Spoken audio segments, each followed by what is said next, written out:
Hi everyone, welcome back to Pepper hut.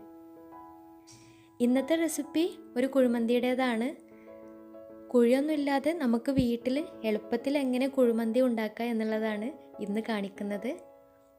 ഈ ഒരു രീതിയിൽ ഉണ്ടാക്കുമ്പോഴും നമ്മൾ പുറത്തുനിന്നൊക്കെ വാങ്ങിച്ച് കഴിക്കുന്ന അതേ ഒരു ടേസ്റ്റും കിട്ടുന്നുണ്ട്. അപ്പോൾ നമുക്ക് ഇതെങ്ങനെയാണ് ഉണ്ടാക്കുന്നതെന്ന് നോക്കാം. അപ്പോൾ കുഴിമന്തി ഉണ്ടാക്കാനായിട്ട് ആദ്യം തന്നെ 1 കിലോ ബസുമതി റൈസ് എടുത്തിട്ടുണ്ട്. സെല്ല വൈറ്റ് റൈസ് കിട്ടുകയാണെങ്കിൽ കുറച്ചും കൂടെ നന്നായിരിക്കും. ഇനി ഇതൊരു അരമണിക്കൂർ വെള്ളത്തിൽ കുതിർത്തി വെക്കണം. പെട്ടെന്ന് തന്നെ വെന്ത് കിട്ടാൻ വേണ്ടിയിട്ടാണ് ഇങ്ങനെ ചെയ്യുന്നത്.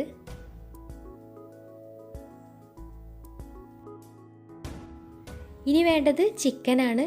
അപ്പോൾ ഞാനിവിടെ 1 കിലോ ചിക്കൻ നന്നായിട്ട് കഴുകി വൃത്തിയാക്കി വെച്ചിട്ടുള്ളതാണിത്. സ്കിന്നോട് കൂടിയുള്ള ചിക്കനാണെങ്കിൽ കുറച്ചും കൂടെ നന്നായിരിക്കും. അപ്പോൾ ഇതൊന്ന് മാരിനേറ്റ് ചെയ്തെടുക്കാൻ വേണ്ടിയിട്ട് കുറച്ച് പാകത്തിന് ഉപ്പ് ചേർത്ത് കൊടുക്കുക.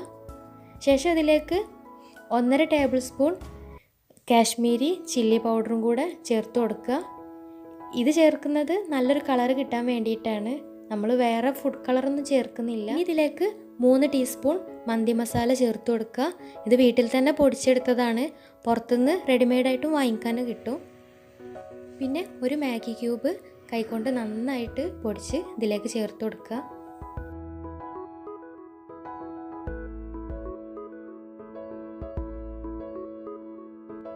ഇനി ഒരു 1/2 ടേബിൾ സ്പൂൺ കുരുമുളക് പൊടി, പിന്നെ 1/2 ടേബിൾ സ്പൂൺ വീതം വെളുത്തുള്ളി പേസ്റ്റ്, ഇഞ്ചി പേസ്റ്റ്.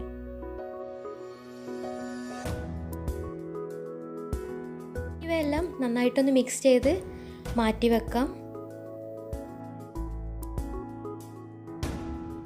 ഇനി നമ്മൾ നേരത്തെ കുതിർത്തി വെച്ചിട്ടുള്ള ബസുമതി റൈസ് ഒന്ന് വേവിച്ചിട്ട് ഊറ്റിയെടുക്കുന്നുണ്ട്. ഇനി ഒരു 5 ഏലക്ക, 6-7 ഗ്രാമ്പു, കുറച്ച് പട്ട, പിന്നെ ഒരു കറുവപ്പട്ടയുടെ ഇലയും കൂടെ എടുത്ത് നമ്മൾ വേവിക്കാൻ വെച്ചിട്ടുള്ള വെള്ളത്തിലേക്ക് ഇട്ട് കൊടുക്കുക. വെള്ളം കുറച്ച് കൂടുതൽ എടുക്കുക. നമ്മൾ റൈസ് വേവിച്ച് ഊറ്റിയെടുക്കുകയാണ് ചെയ്യുന്നത്. അപ്പോൾ അതിന് വേണ്ട വെള്ളം എടുക്കണം. അപ്പോൾ അതൊന്ന് ശ്രദ്ധിക്കുക.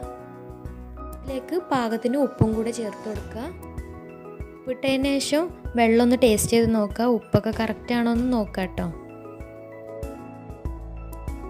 വെള്ളം ഒന്ന് തിളച്ച് വരുമ്പോൾ നമ്മൾ നേരത്തെ കുതിർത്ത് വെച്ചിട്ടുള്ള അരി നന്നായിട്ടൊന്ന് കഴുകി ആ വെള്ളത്തിലേക്ക് ഇട്ട് കൊടുക്കുക.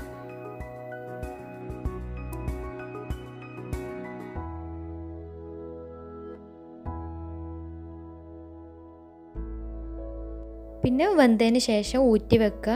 ഒരുപാട് അങ്ങ് വെന്ത് പോവരുത് കേട്ടോ.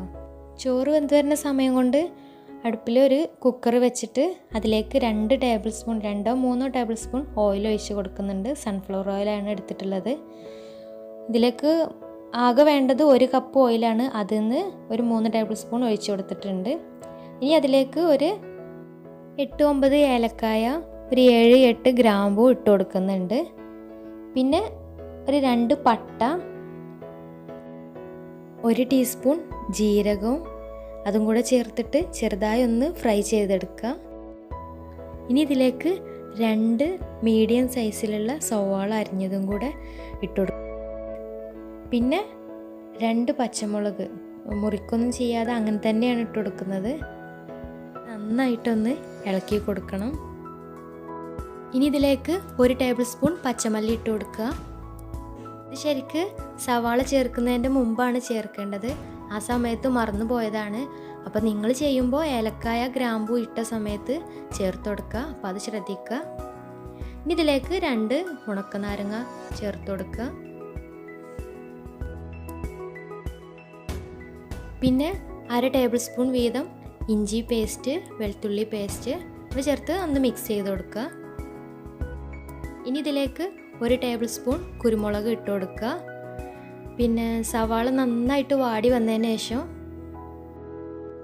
2 മീഡിയം സൈസിലുള്ള തക്കാളി ഒട്ടും വെള്ളമില്ലാതെ മിക്സിയുടെ ഒരു ജാറിൽ ഇട്ടിട്ട് നന്നായിട്ട് അരച്ചെടുത്തതും കൂടെ ഇതിലേക്ക് ചേർത്ത് കൊടുക്കുന്നുണ്ട്. ഇനി ഇത് നന്നായിട്ട് ആ പച്ചമണമൊക്കെ മാറിയിട്ട് നന്നായിട്ടൊന്ന് വഴന്ന് വരട്ടെ.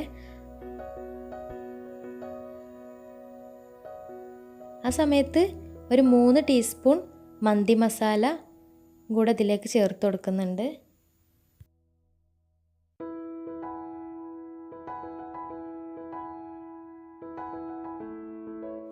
മസാലയുടെ ആ പച്ചമണമൊക്കെ ഒന്ന് മാറിയതിൻ്റെ ശേഷം നമ്മൾ നേരത്തെ മാരിനേറ്റ് ചെയ്ത് വെച്ചിട്ടുള്ള ആ ചിക്കന് ഇതിലേക്ക് ഇട്ട് കൊടുക്കുക.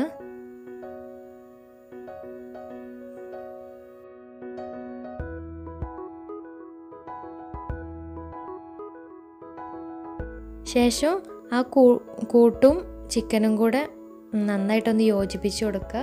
എന്നിട്ട് താഴെ നന്നായിട്ടൊന്ന് സെറ്റ് ചെയ്ത് വെക്കുക. എന്നിട്ട് ബാക്കിയുള്ള ഓയിലിൽ 3/4 ഭാഗവും ഇതിലേക്ക് ഒഴിച്ചു കൊടുക്കുക. 1 കിലോ ചിക്കന് 250 ml ഓയിലാണ്, സൺഫ്ലവർ ഓയിലാണ് വേണ്ടത്. അതാണ് അതിൻ്റെ ഒരു കണക്ക്. ഇനി ഇതിൻ്റെ മുകളിലേക്ക് നമ്മൾ നേരത്തെ വേവിച്ച് വെച്ചിട്ടുള്ള റൈസ് ഇട്ട് കൊടുക്കുക. റൈസ് നമ്മൾ തിളച്ച വെള്ളത്തിലിട്ട് വേവിച്ച് ഊറ്റിയെടുത്തതായതുകൊണ്ട് തന്നെ വേറിട്ട് നിൽക്കും, ഒട്ടലൊന്നും ഉണ്ടാവില്ല.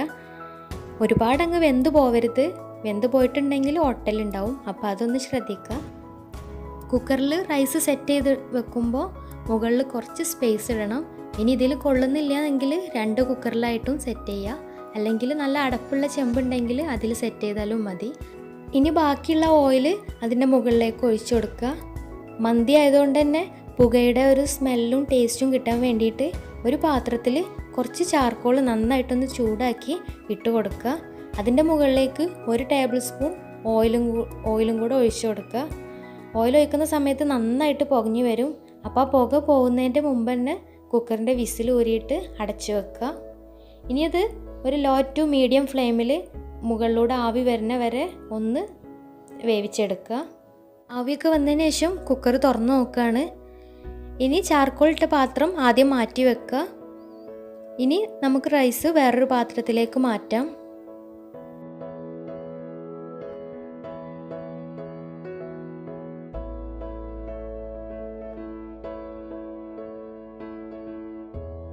ഇപ്പോൾ പാത്രത്തിലേക്ക് മാറ്റുമ്പോൾ മന്തിയുടെ നല്ലൊരു സ്മെല്ലൊക്കെ വരുന്നുണ്ട്.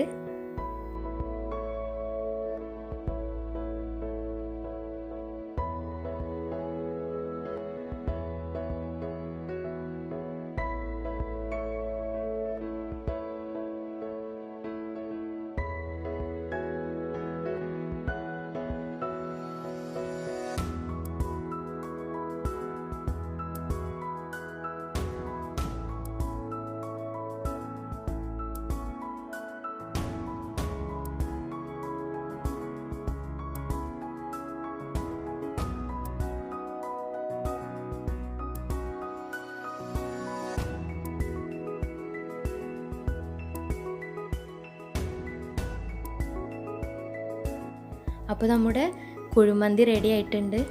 ഈ ഒരു രീതിയിൽ ഉണ്ടാക്കുമ്പോഴും നമ്മൾ പുറത്തുനിന്നൊക്കെ വാങ്ങിച്ച് കഴിക്കുന്ന അതേ ഒരു ടേസ്റ്റും കിട്ടുന്നുണ്ട്, സ്മെല്ലും വരുന്നുണ്ട്. അപ്പോൾ നല്ല എളുപ്പമാണ് ഉണ്ടാക്കാനായിട്ട്. അപ്പോൾ നിങ്ങളെല്ലാവരും ഒന്ന് ട്രൈ ചെയ്ത് നോക്കുക. എന്നിട്ട് ഫീഡ്ബാക്സൊക്കെ ഒന്ന് താഴെ കമൻറ്റ് ബോക്സിൽ അറിയിക്കുക. അപ്പോൾ വീഡിയോ ഇഷ്ടമായിട്ടുണ്ടെങ്കിൽ ലൈക്ക് ചെയ്യുക, ഫ്രണ്ട്സിൻ്റെ അടുത്തും റിലേറ്റീവ്സിൻ്റെ അടുത്തൊക്കെ ഒന്ന് ഷെയർ ചെയ്യുക. ഇനി ആരെങ്കിലും സബ്സ്ക്രൈബ് ചെയ്യാൻ ബാക്കിയുണ്ടെങ്കിൽ സബ്സ്ക്രൈബ് ചെയ്യാനും മറക്കരുത്. സബ്സ്ക്രൈബ് ചെയ്യുമ്പോൾ അതിൻ്റെ തൊട്ടടുത്ത് വരുന്ന ബെല്ലൈക്കൺ കൂടെ ക്ലിക്ക് ചെയ്താലേ ഇനി ഞാൻ വീഡിയോസ് ഇടുമ്പോൾ അതിൻ്റെ നോട്ടിഫിക്കേഷൻസൊക്കെ പെട്ടെന്ന് തന്നെ കിട്ടുള്ളൂ. വീഡിയോസൊക്കെ മുടങ്ങാതെ കാണാനും പറ്റുള്ളൂ. അപ്പോൾ ഓക്കെ, താങ്ക്